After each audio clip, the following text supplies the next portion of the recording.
오늘은 비판을 칭찬으로 바꾸자, 혹은 비판을 축복으로 바꾸자, 이런 제목으로 같이 하나님의 말씀을 나누도록 하겠습니다. 우리는 지금 사순절 금식을 통해서 지난 2주간의 걱정 금식과 불평 금식을 하고 있어요. 여러분 잘 하셨나요? 쉬운가요? 어려운가요? 쉽지 않아요. 예. 뭐가 어려워? 하신 분들은 정말 잘 넘어가신 분들도 있을 수 있고 아예 안 하신 분들도 있을 수 있어요. 해보질 않으면 어려운 줄 몰라요. 하려고 마음 먹고 걱정하지 말아야지 그러면 나도 모르게 걱정하는 나를 발견하고, 불평하지 말아야지 그랬는데 나도 모르게 하고 있는 말이 불평의 내용이 될 때가 많다. 에이, 사람 사는 게 다 그렇지, 그까짓 건 뭐 한다고 뭐 큰 문제가 있어요? 여러분 이렇게 생각하시면 굉장히 오산인 게 뭐냐면, 내가 예수를 믿으면 예수가 나의 주인 되셔야 되고, 내가 예수를 믿는다는 것은 예수를 따라가는 삶을 살아가는 것이기 때문에 예수님 따라가신다 하면서 걱정하지 말라 하신 그분의 말씀을 따라가지 않는 것도 안 맞는 말이고, 예수님을 나의 구세주 아버지로 모신다고 하면서 늘 불평하며 살아간다는 것도 아직까지 내가 그분을 내 주인으로 모시지 못했다는 또 다른 증거가 되는 거거든요. 그래서 우리가 이것을 잘 체크업해 보자라고 하는 것으로 이번 사순절 금식을 행하고 있는 것입니다. 오늘은 이제 비판 금식을 같이 해보는데, 여러분 먼저 비판이라는 말을 한번 생각해 볼게요. 비판 혹은 다른 말로 비난, 판단, 뭐 이렇게, 판단이란 말하고 비판이란 말은 좀 비슷하게, 비난은 조금 더 적극적으로 남을 이렇게 욕하는 것으로 들릴 수가 있죠. 이 뜻을 생각해 보면 사전적으로 무엇에 대해서 이렇게 자세히 따져 옳고 그름을 밝히거나 잘못된 것을 지적하는 것을 우리는 비판이라 말합니다.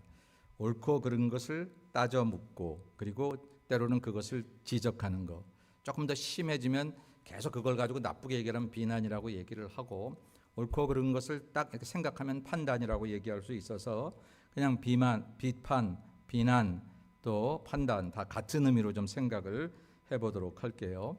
근데 이 말이 이제 히브리어의 샤파트라고 하는 말에서 나오고 헬라어로 크리노라고 하는 말에서 나왔는데, 이 말의 뜻들은 뭐냐면 심판하다, 처벌하다 라고 하는 뜻을 가지고 있는데 법정에서 사용된 용어예요. 법정에서. 여러분, 그러니까 법정에서 사용했던 용어라는 것은 어떤 의미를 가지고 있습니까? 그냥 그것으로 결론 지었다는 거잖아요. 심판했다, 처벌했다라고 하는 뜻을 가지고 있는 이 샤파트 혹은 크리노라고 하는 단어, 이게 지금 우리가 사용하는 비판하지 말라에 사용된 원어라고 하는 거예요. 그러니까 우리가 어떤 사람에 대해서 저 사람 뭐 저래, 그럼 뭐 그럴 수도 있고 안 그럴 수도 있는 게 아니라 저런 사람으로, 몹쓸 사람으로 아주 낙인 찍었다는 거예요. 그렇게 하지 말라는 거죠. 그래서 영어 성경에는 비판하다면 뭐 criticize라든지 뭐 이렇게 다른 것도 있을 텐데, 영어 성경에는 judge로 이렇게 판단하고 있어요. 완전히 그냥 그것으로 결론 짓는 거, 그것을 이야기한다. 결국 오늘 비판 금식은 어떤 얘기냐면 비판하지 말라라고 하는 그런 이야기인데, 이것을 완전하게 결론 짓지 말라, 그런 감을 가지고 우리가 이제 이 말씀들 같이 나눠야 되겠다라는 거죠. 비판하지 말라는 얘기를 하니까 그러면 이렇게 질문할 수 있어요. 그러면 우리가 잘못하는 것에 대해서도 그냥 대충 넘어가라는 얘기입니까? 틀린 거, 문제가 있는 것도 그냥 적당히 넘어가라고 하는 그런 말입니까? 개인적인 일이나 혹은 공적인 일, 이런 모든 일에 대해서도 그냥 넘어가라는 말인가라고. 여러분, 지난번에 걱정과 불평 금식할 때는 그 단어에 대해서 여러분들께 굳이 잘 이렇게 이해를 시켜야 될 필요가 없었어요. 뭐 걱정 아는 얘기고 불평도 아는 얘기니까 그걸 하지 말라고 하는 거니까. 근데 오늘 비판을 잘못 이해하면 그러면 틀려도 좋고 대충 해도 되고, 그저 뭐 혼란을 일으켜도 상관없고, 그래도 우리는 아무것도 얘기할 수 없다. 왜? 비판하지 말라 그러니까. 이렇게 오해하면 안 되겠다라고 하는 것이죠. 그래서 우리는 먼저 그럼 비판과 비판이 아닌 것을 좀 우리는 구별해서 볼 필요가 있어요. 우리가 비판하지 말라고 한 것, 그 예수님의 말씀처럼 그거는 비판하지 말아야 되는데, 이건 비판이 아닌 건데 오해하기 쉬운 것. 뭐 지금 길게 다 말할 수 없어도 간단하게 얘기를 해보면, 첫째는 비판하지 말라고 하는 것이 법적으로 옳고 그름을 구별하지 말라는 그런 뜻은 아니다라고 하는 거예요. 공적으로 법적으로 누가 봐도 이것은 정확하게 잘못된 것인데 그것들에 대해서 아무 소리 하지 말라 하는 얘기가 아니다라고 하는 거죠.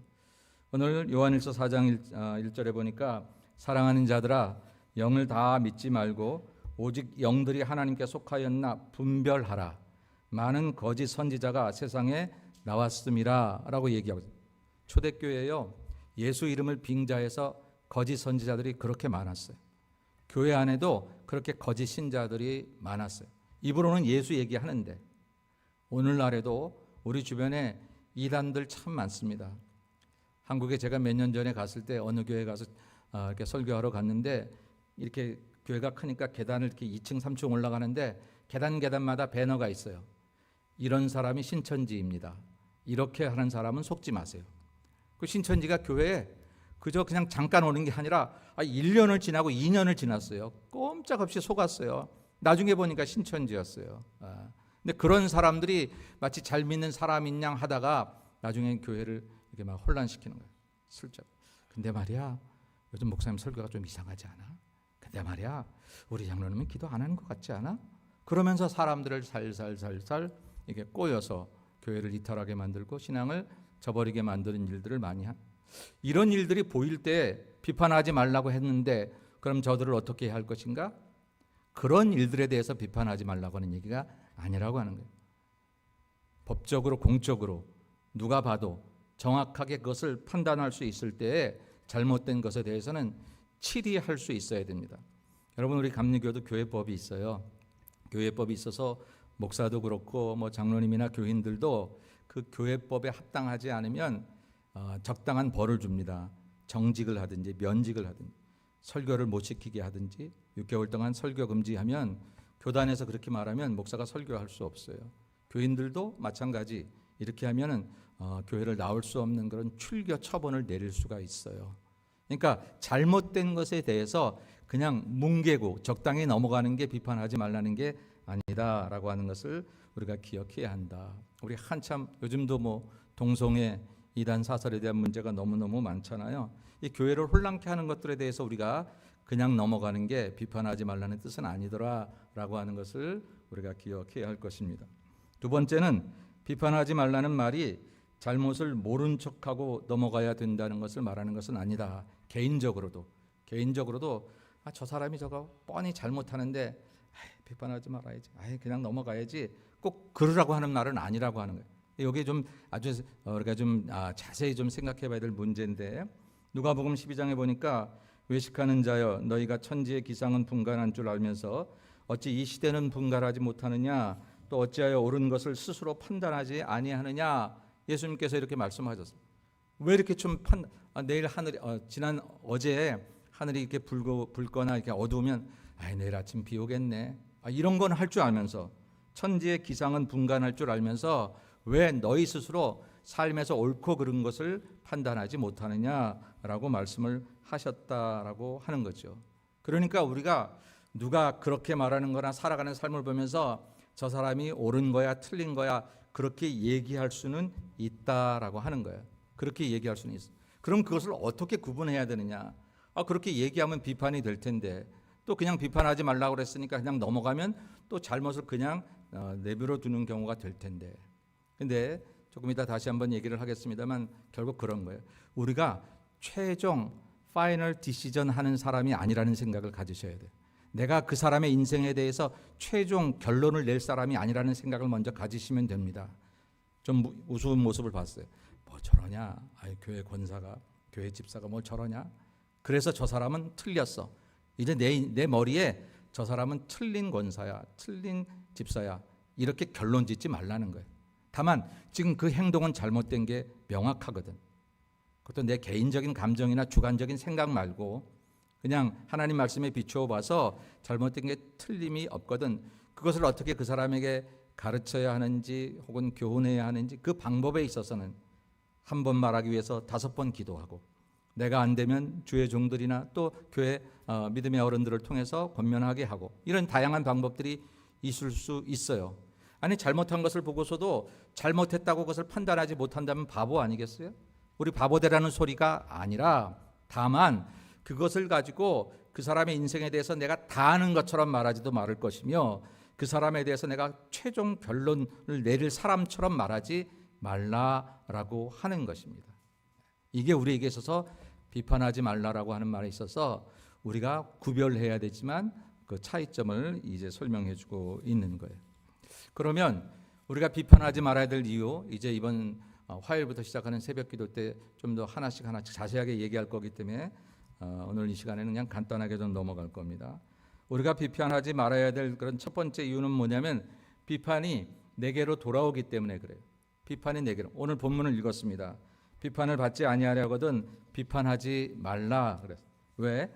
너희가 비판하는 그 비판으로 너희가 비판을 받을 것이요 너희가 헤아리는 그 헤아림으로 너희가 헤아림을 받을 것이기 때문이다라고 하는 거죠. 여러분 그 부메랑 아시나요? 부메랑 확 던지면 어느 영화 드라마인가요? 거기서 탁 던지면 사랑은 돌아오는 거야 그래가지고 확 던졌더니 쫙 돌아오는 것처럼 비판도 그래요. 마치 산에 가서 야호하면 저쪽에서 나에게 야호하는 메아리처럼 비판은 나에게 돌아오더라고요. 근데 놀랍게도 내가 헤아린 그 기준으로 내 판단대로 어떻게 사람이 그럴 수 있어? 그런데 그 사람을 내가 그렇게 헤아렸더니 똑같은 기준으로 나도 헤아림을 다른 사람에게 받을 수밖에 없게 되는 일이 있기 때문에 우리가 다른 사람에 대해서 쉽게 비판하지 말라라고 하는 거예요. 심리학자들의 그 어떤 결론 속에 이런 얘기를 정리했어요. 결함이 가장 많은 사람이 남을 가장 많이 비판한다. 어느 심리학 책에 있어. 결함이 가장 많은 사람이 오히려 남을 가장 많이 비판한다. 사실 내 마음이 풍성하면요, 웬만큼 못하는 것도 봐줄 수 있는 여유가 생기고 잘못한 것을 용서해 줄 수 있는 마음도 생겨요. 내 마음에 이게 상처가 많거나 결함이 많거나 풍성하지 않을 때는 남이 요만큼 잘못해도 그걸 견뎌주기가 힘들어요. 견디기가 힘들어요. 여러분 우리가 정말 착각하지 말아야 될 것은 뭐냐면 누구의 허물이 보이거나 누가 잘못하는 게 내 마음에 거슬리거든 나는 어떻게 이렇게 예리할까 저런 게 다 보이고 착각이에요. 예리해서 보이는 게 아니라 내 마음이 좁기 때문에 내 마음에 아버지의 마음이 없기 때문에 그런 거예요.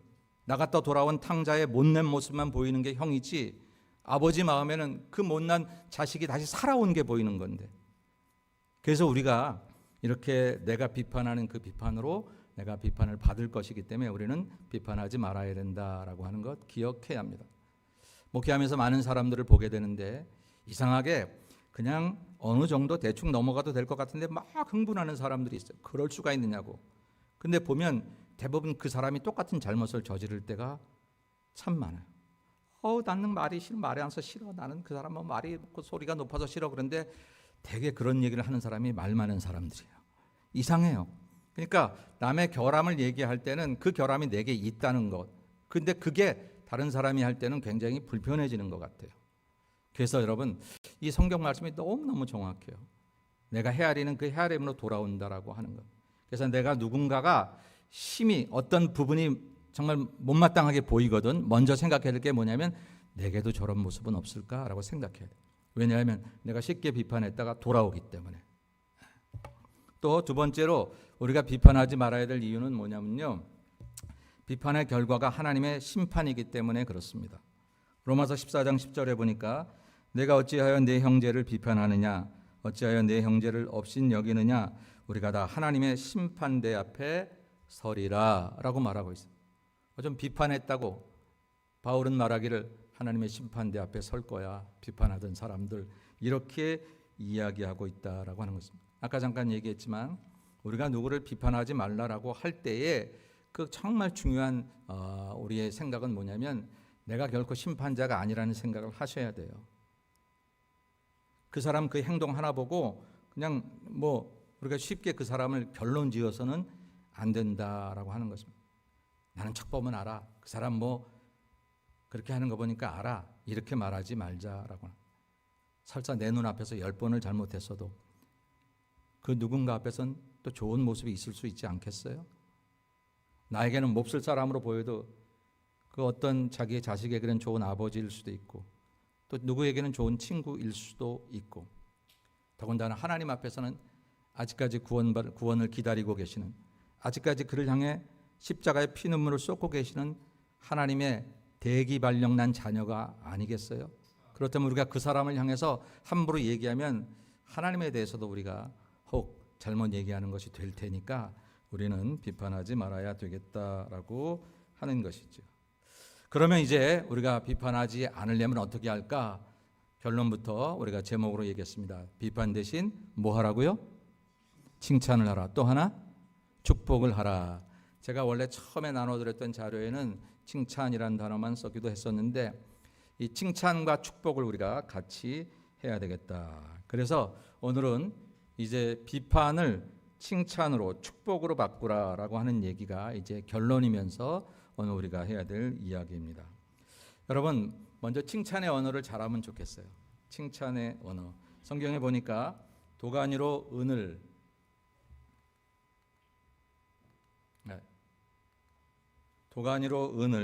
풀무로 금을 칭찬으로 사람을 단련하느니라 라고 잠언서에 그렇게 기록하고 있어요. 이렇게 뜨거운 풀무불로 금은을 이렇게 단련해서 더 강한 철을 만들잖아요. 근데 사람은 칭찬으로 단련한다고 그래요. 물론 비판하고 채찍질하고 책망하고 그래서도 사람이 고쳐질 수 있습니다. 안 되는 건 아니에요. 근데 그렇게 될 확률하고 칭찬을 통해서 사람을 교육하는 것은 굉장한 차이가 난다라고 그렇게 얘기해요. 우리가 자녀 교육하면 대부분 유대인의 자녀 교육을 제일 잘하는 사람들로 얘기하잖아요.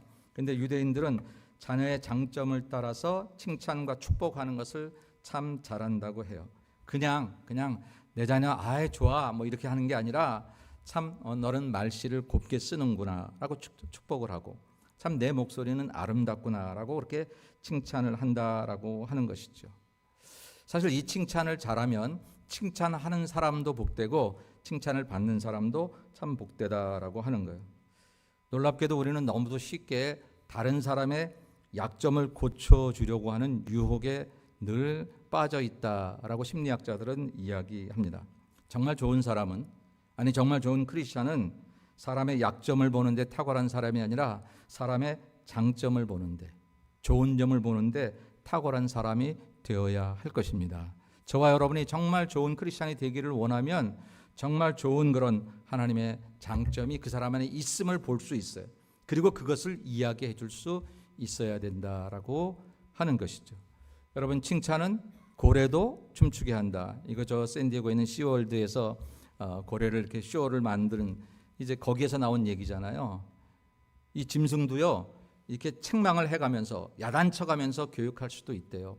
근데 대부분의 짐승들이 칭찬하고 어루만져주고 말귀를 알아듣나 못 알아듣나 싶은데 그 동물들에게 이렇게 말하고 칭찬하고 그렇게 하면서 교육할 때 훨씬 더 교육이 잘 된다라고 하잖아요.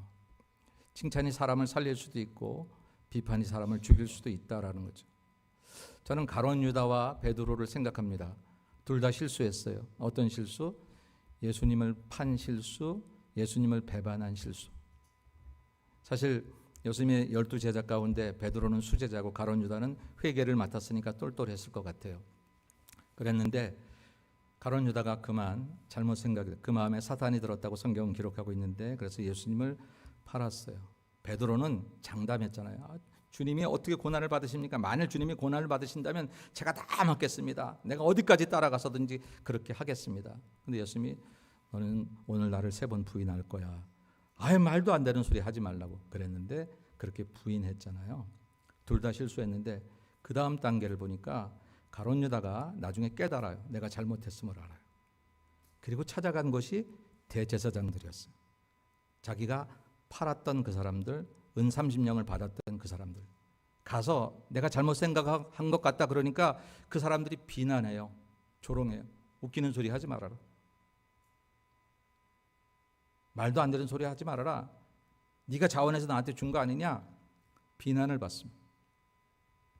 베드로는 그가 실수하고 난 다음에 성경에 보면 마태복음에 예수님하고 눈이 마주쳤다고 돼 있어요.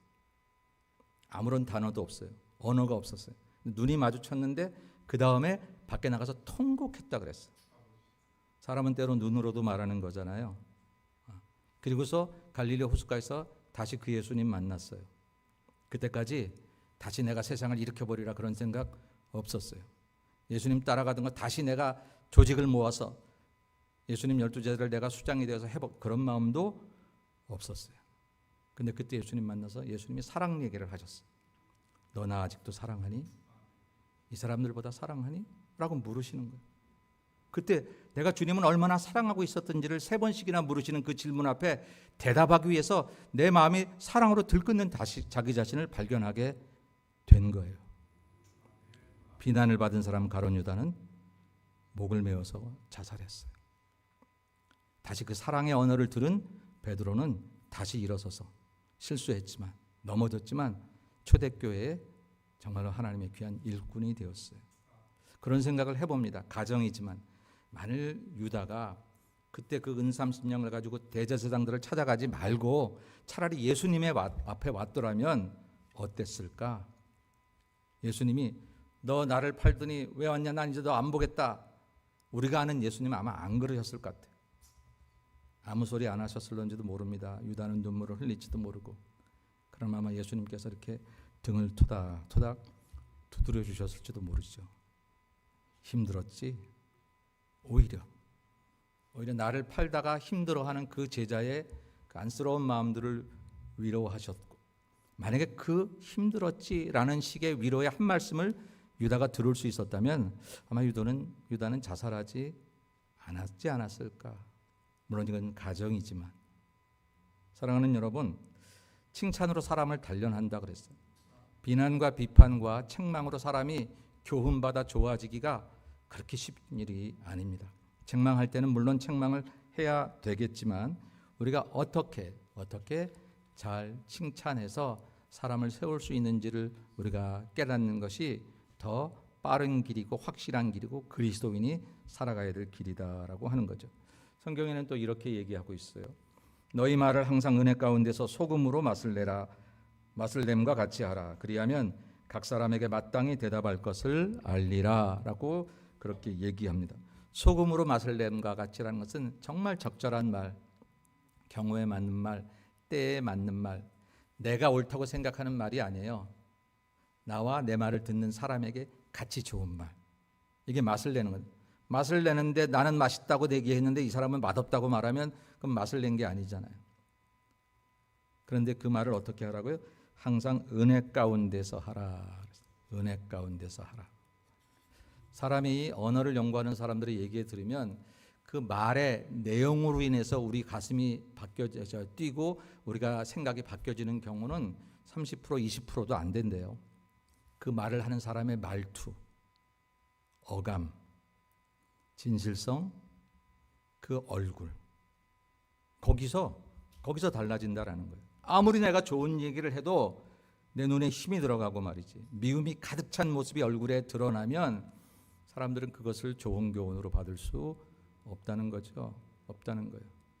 그래서 내 말의 내용보다 더 중요한 것은 그것을 맛을 소금으로 낼 수 있는 은혜 가운데서 그거 할 수 있는 이 은혜라고 하는 것이 필요하다라고 하는 것이죠. 누군가를 비판하려면 때에 따라 해야 되겠지만 그를 사랑하는 마음이 아니거든 비판하는 게 오히려 안 좋을 때가 많아요. 정말 사랑하는 마음으로 해야 될 때. 근데 사랑하는 마음이라고 하는 것은 그냥 그래 내가 사랑하니까 말하는 거야 라고 말하는 게 사랑하는 게 아니라 그를 위해서 정말 노력하고 애쓰고 그가 잘못되는 것이 내가 안타까워서 때로는 밤을 새워 기도하기도 하고 새벽에 나가서 그 사람을 위해서 그 잘못하는 그 사람은 그냥 아무것도 모르고 편하게 자고 있는데 나는 잠을 못 자고 그 사람을 위해서 기도하는 절절한 그런 사랑의 마음을 가지고서 말하는 것을 사랑으로 말한다고 하는 거지, 그냥 우리가 입으로만 내가 사랑하니까 말하는 거야, 그 말에는 사랑이 안 담겨 있더라라고 하는 것이죠.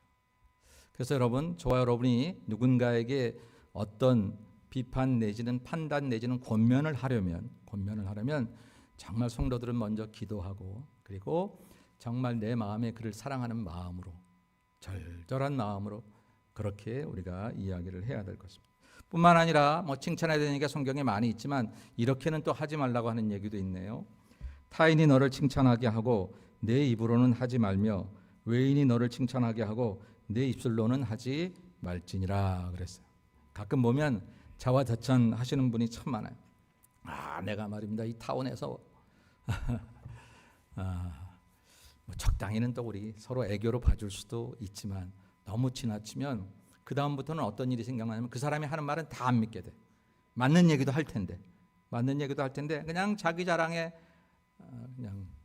근데 그 자기 자랑을 많이 하는 사람의 특징 가운데 하나는 다른 사람을 잘 칭찬하거나 다른 사람을 잘 자랑하지 못해요. 내 자랑하느라고 바빠서 그런지 잘 못하더라라고 하는 것은. 사랑하는 여러분, 나는 여러분들이 정말로 서로를 칭찬해 주는 사람이 되어서 내가 나를 칭찬하지 않아도, 내가 나를 굳이 자화자찬하지 않아도 서로가 칭찬받을 수 있는 우리 교우들이 되면 좋겠다. 오늘 인사를 내 옆에 천사가 앉아 계셨네요 라고 하는 거 그냥 하는 소리가 아니라 그렇게 내가 그를 칭찬할 때 그도 나를 그렇게 칭찬하면 우리 서로 하나님의 은혜로 이렇게 아름다운 모습으로 살아가는 거 아니겠습니까? 그래서 자화자찬보다는 남을 많이 칭찬하는 그런 모습으로 살아가면 좋겠다. 이 칭찬과 축복이라는 것은 꼭 비판만을 할 때 그걸 바꾸는 것만이 아니라 그냥 우리의 일상 언어 생활에 다 통용이 되는 말이에요. 자, 한 번 더 이제 비판을 그러면 칭찬 말고 축복의 언어로 한번 바꿔보자. 칭찬이라는 말은 조금 더 쉬워서 제가 칭찬이라는 말을 먼저 썼는데 축복의 언어는 뭘까? 축복의 언어는 잠언서 13장 2절에 보니까 사람은 입의 열매로 인하여 복록을 누리거니와 마음이 괴사한 자는 강포를 당하느니라. 그래서 입의 열매로 복록, 영어로 good thing, 그러니까 좋은 거. 사람은 입의 열매로 우리에게 좋은 것을 많이 누릴 수 있다는 축복 아니에요?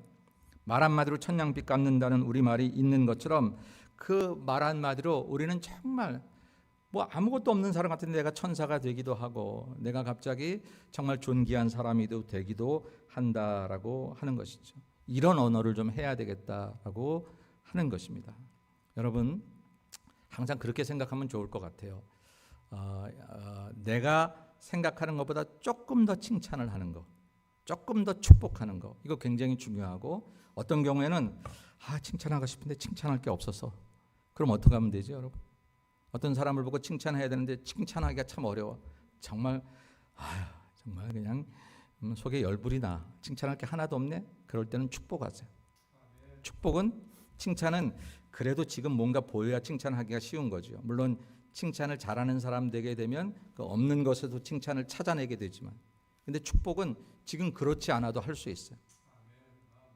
지금 예쁘지 않아도 예쁘게 살게 해달라고 축복할 수 있어요. 당신은 참 예쁜 삶을 살 거라고. 지금 바르지 않아도 당신은 기도하는 사람들이 주변에 있어서 참 바른 삶을 살게 될 거라고. 당신의 삶이 참 존귀하게 될 거라고 축복할 수 있다라고 하는 것이죠. 우리는 지금 그런 얘기를 하자라고 하는 것입니다. 여러분 에디슨 얘기 같은 건 너무 잘 알잖아요. 학교에서 낙제했다면서요. 우리로 말하면 초등학교 때 선생님이 뭐라고 판단을 내렸냐면 얘는 도저히 학교 교육을 받을 만한 그런 아이가 되지 못합니다. 구제불능이라고 하는 거예요. 근데 그의 어머니가 늘 자기 아들을 축복했어요. 칭찬하기도 하고 축복하기도 했어요.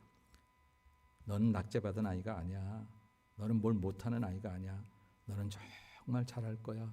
라고 그렇게 축복을 했는데 근데 정말 그렇게 됐잖아요. 지난 언젠가 그 기독교 방송에 그 새롭게 하소서인가요? 제가 그걸 보다 보니까 한국의 그 여성 앵커로서 거의 초창기에 있었던 신은경이라고 하는 그런 옛날 여자 앵커가 있었어요. 지금 권사님인 거로 알고 있는데, 그러니까 고등학교 1학년 때 국어 시간에 국어책을 읽는데 선생님이 읽으라고 그래서 이렇게 읽었는데 선생님이 그러더래요. 은경아, 너는 참 목소리가 아름답구나. 너는 아나운서 하면 좋겠다. 그렇게 해라. 그렇게 한마디 하셨대요. 근데 그때로부터 자기 인생에 나는 아나운서가 돼야지, 그런 생각이 그냥 머리에 뇌리에 박혔다라고는. 칭찬과 축복을 그 선생님이 그런 마음을 가지고 했는지는 모르지만 그냥 언어 자체가 그런 힘이 있더라라고 하는 것이죠.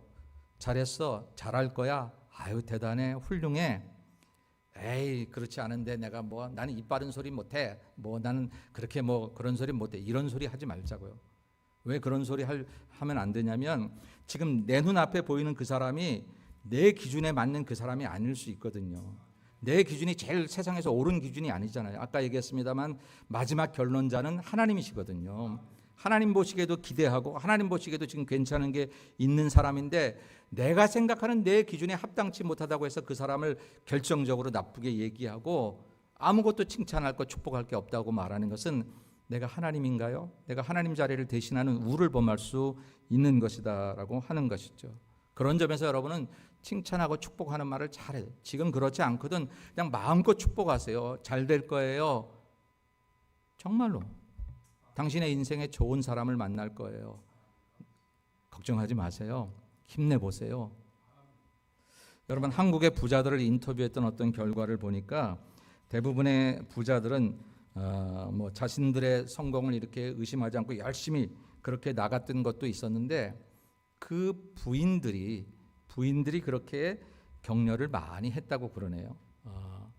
어떤 시험을 당하거나 파산 지경에 이르렀을 때 걱정하지 마. 우리가 못 살겠어. 잘할 수 있을 거야. 그러면서 그를 축복하기도 하고 격려했던 그 말, 그런 말들이 이제 오늘의 이 기업을 일으키는 원동력이 되었습니다. 뜻밖의 그런 한국의 많은 부자들이 그런 얘기를 많이 했다고 하는 어떤 인터뷰를 읽은 적이 있습니다. 성경에도 보니까 서로 돌아보아 사랑과 선행을 격려하라. 이 격려도 또 축복의 언어인 거예요.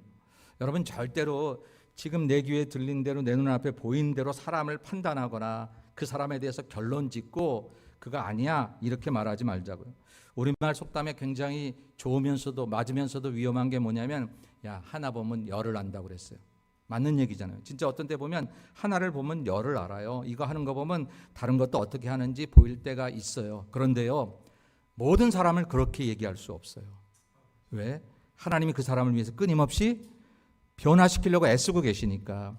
내가 알지 못하는 또 다른 교인들이 또 다른 사람들이 그를 사랑하고 계속해서 애쓰고 변화되기를 바라니까 하나를 봐서 틀렸는데 두 번째, 세 번째, 네 번째, 다섯 번째에 가서 고쳐지는 경우들도 많다라고 하는 것이죠. 근데 우리가 그런 생각을 가지고 그 사람을, 그 상황을 결론적으로 내어버리면 그건 안 된다라고. 그래서 우리는 아예 그렇게 판단하려고 하지 말고 나는 명석해서 나는 똑똑해서 내가 하나 보면 다 척 보면 다 아는 거니까 틀림없어 이렇게 말하지 말고, 사실 세상에는 내가 아는 세상보다 내가 모르는 세상이 훨씬 더 크고 많은 것이기 때문에 그래 지금은 그렇지 않니 별 볼 일 없지만 아니 지금은 못마땅하지만 지금은 이거 말도 안 되는 삶을 살고 있는 것 같지만 내가 축복하고 격려하고 칭찬하면 하나님이 내 언어를 사용하셔서 하나님이 내 믿음을 사용하셔서 그래서 그를 놀랍게 변화시킬 수 있다는 사실을 여러분 믿으시기를 주의 이름으로 축원합니다. 그런 여러분이 있는 주변의 여러분의 자녀와 아내와 남편들과 이웃들은 잘 될.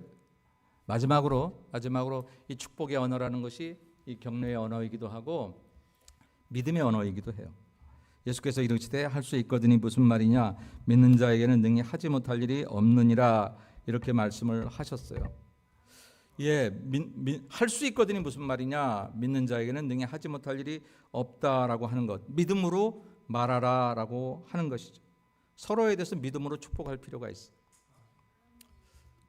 여러분은 어떤 인생을 살기를 원하십니까?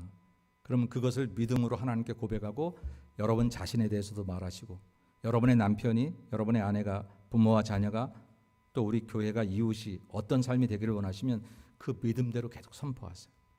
자꾸 내 이 어줍지 않은 판단에 의한 말이 내 입에서 나오고 그것이 결정인 것처럼 생각하지 않게 하시고 잘 될 거야.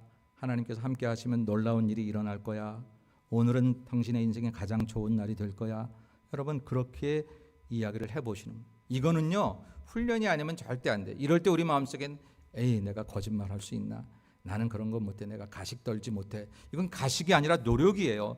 이건 가식이 아니라 우리 예수 믿는 사람의 삶의 태도예요. 남들은 보지 못하는 그 사람의 미래를 하나님께서 기다리고 계시는 그 미래를 우리가 본다면 우리 함부로 말할 수 없잖아요.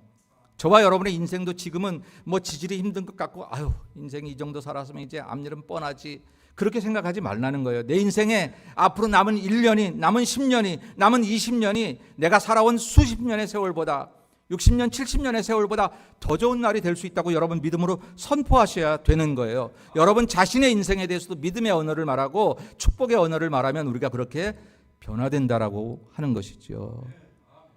누가 이렇게 하자고 하면 에이 그까짓 거 해서 뭐해 그러지 말자고요. 여러분의 믿음의 언어가 여러분의 미래를 결정하고 여러분의 믿음과 격려와 축복의 언어를 듣는 여러분의 주변의 사람들이 여러분의 그 언어를 통해서 달라질 수 있다고 하는 것, 그거는 우리가 능력이 아니라 하나님이 그렇게 만드실 것이기 때문이다 라고 하는 것을 기억하시고, 이번 한 주간 또 믿음으로 말하시고 격려하시고, 우리 이제 예배를 마치고 우리 친교실에 나갔을 때부터 우리 비판하지 말고 칭찬과 축복의 언어를 통해서 말하는 이와 듣는 이가 함께 하나님의 은혜로 자라나는 우리 모두가 되시기를 주님의 이름으로 간절히 축원합니다. 기도하겠습니다. 우리 이 시간에 같이 하나님 앞에 비판 대신 칭찬과 축복의 언어를 하게, 하나님 우리 입술을 통해서 하나님 영광을 돌리게 해달라고 우리 통성으로 기도하십시다. 거룩하시고 자비로우신 아버지 하나님, 은혜를 감사합니다. 이 시간도 아버지 예배를 드리면서 하나님 말씀으로 우리가 새로워지길 원합니다. 아버지, 우리 입술을 사용하여 주셔서 하나님 사람을 정죄하고 비난하고 핍박하고 비판하는 그런 입이 되지 않게 도와주시옵시고, 정말 우리 입술이 사람을 살리는 언어가 되게 도와주시옵시고, 아버지 사람을 축복하는 언어가 나오는 그런 입들이 되게 도와주시옵기를 아버지 하나님의 간절히 빌고 소원하오니 하나님 은혜 베풀어 주시옵길 원합니다. 우리 사랑하는 예수말 모든 성도들을 통해서 저들을 만나는 모든 사람들이 정말로 아버지 그 축복으로, 그 칭찬으로 우리 삶이 달라지는 역사를 경험하도록 하나님 은혜 베풀어 주옵소서. 하나님 우리 입술로 그 복을 비는 성도들 되도록 역사해 주옵소서. 예수님의 이름으로 기도 올리옵나이다. 아멘.